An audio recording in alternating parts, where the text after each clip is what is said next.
যদি শেখ মুজিবের বাড়ি ভেঙ্গে দেওয়া যায়, প্রথম আলো পত্রিকার অফিসকে কেন মাটির সাথে গুড়িয়ে দেওয়া যাবে না? এটা ইসলামের শত্রু, মুসলমানের শত্রু।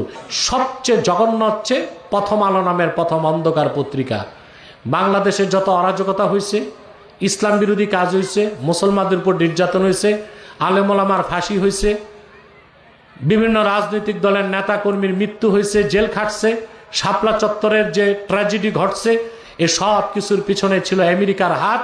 আর আমেরিকার সিআইএর দালাল হচ্ছে প্রথম আলো পত্রিকা। আপনারা 1/11-এর ঘটনা শুনছেন না? 1/11-এর ঘটনা না ঘটলে ফেসিবাদ আসতে পারত? কথা বলেন। 1/11-এর ঘটনা আসলো, যারা বসলো 16 বছর তারা চুষে গেল দেশকে। শাপলা চত্বরে কত মানুষ মারছে জানেন? 3000 মানুষ।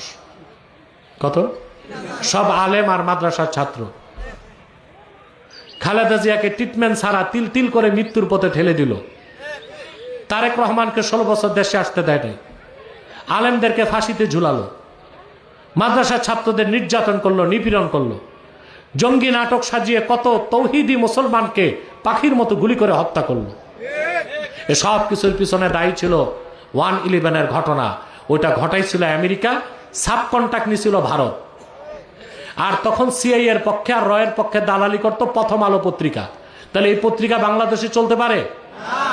যদি বাংলাদেশের সবচেয়ে পুরনো দল হিসেবে আওয়ামী লীগ নিষিদ্ধ হতে পারে, যদি শেখ মুজিবের বাড়ি ভেঙ্গে দেওয়া যায়, প্রথম আলো পত্রিকার অফিসকে কেন মাটির সাথে গুড়িয়ে দেওয়া যাবে না? এটা ইসলামের শত্রু, মুসলমানের শত্রু। এই পত্রিকা ধরবেন না, কিনবেন না, বেচবেন না, মনে থাকবে? প্রিয় ভাইরা, তাদেরকে অর্থনৈতিক সহযোগিতা করবেন না। করেন? জি করেন। প্রাণ কোম্পানির যত জিনিস তাদের, সেজান কোম্পানির জুস তাদের, আর FL এর পণ্যগুলো তাদের, প্রথম আলো নামের প্রথম অন্ধকার পত্রিকা তাদের, তারপরে ডেলি স্টার, ভীষণ, এগুলো তাদের।